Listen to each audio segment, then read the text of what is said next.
Sa ngalan ng Ama, ng Anak at ng Espiritu Santo. Aming Diyos, banal at makapangyarihan sa lahat, sa oras na ito, sa pangalan ng iyong anak na si Yesu Cristo, na aming Panginoon at tagapagligtas, sa pagtitipong ito, Panginoon, kami ay nagpapasalamat. Sapagkat kayo ang Diyos na kailanman ay hindi mo kami pinabayaan. Maging sa mga sakit at karamdaman. Salamat sa kakayahan at karunungan na kami ay nakapapanatili pa sa iyo, Panginoon.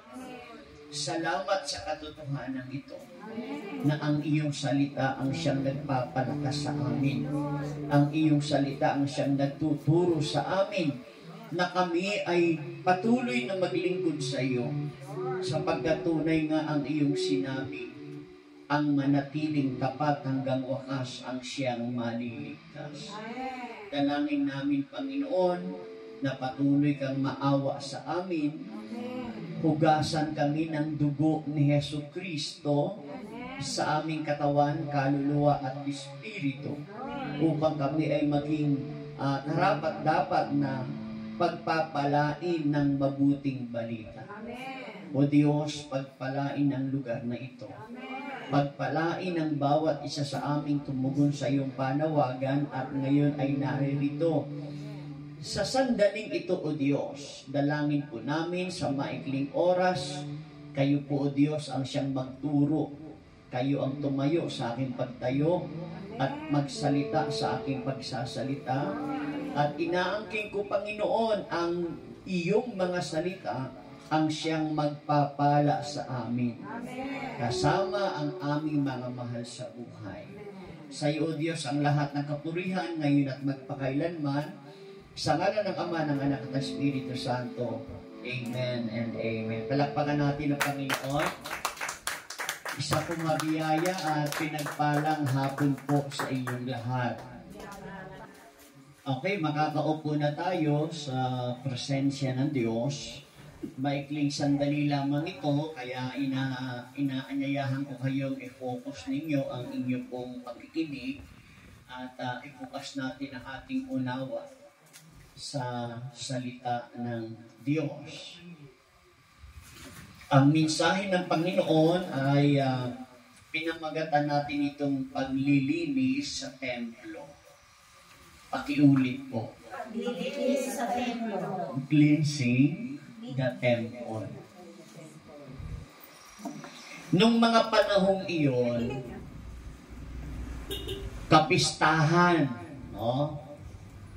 Kapistahan ng si Yesu Kristo'y nagpunta roon sa Jerusalem, sa templo, at nang kanyang napuntahan ang lugar na ito, nakita niya ang paligid ng simbahan mismo, yung pader ng simbahan na ito. Yung palibot at maging sa loob ay mayroong mga nangangalakal, mga naghahanap buhay, mga nagtitinda.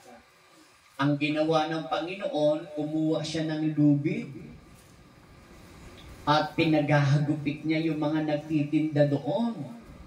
Pinagsabuyan ng kanilang mga kalakal at pinagtataob ang kanilang mga lamesa. Nagulat ang mga tao noon at sabi nila, ano ang palatandaan na pwede mong ibigay sa amin upang ipakita na may kapahintunutan kang gawin ito sa amin? Ano ang pwede mong ipakita? Ang sabi ng Panginoon, gibain ninyo ang templong ito at itatayo ko ito sa loob ng 3 araw. Nagulat sila dahil ang pagkakagawa ng templo na yon ay 46 years. 46 years ginawa. Nagulat sila dahil tinayo yun ng ganong katagal. At kung ito'y gigibain, itatayo lamang niya ng 3 araw. Alam niyo po, nung inakusahan si Yesu Kristo ng kamatayan, Yan po ang isa sa pinakamabigat na kinaso sa kanya. Yung kanyang pagsasabi na gibain ninyo. Kasi bawal yun. Ipinag-utos niya na gibain. Yun ang ikinaso sa kanya. Kaya siya hinatulan ng kamatayan. Subalit, ang templong tinutukoy ng Panginoong Hesukristo noong oras ding iyon ay walang iba kundi ang kanyang katawan. Amen po. Amen. Ito po ang mensahe na nais kong ibahagi sa inyo ngayon, cleansing the temple.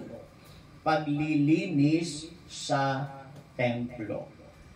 Ang ebanghelyo na ating binasa ngayon, John chapter 2 verse 13 to 22, ay naglalaman ito ng masaganang aral. At ating tignan ang bawat punto tungkol sa paglilinis na ginawa ng Panginoong Hesukristo sa templo.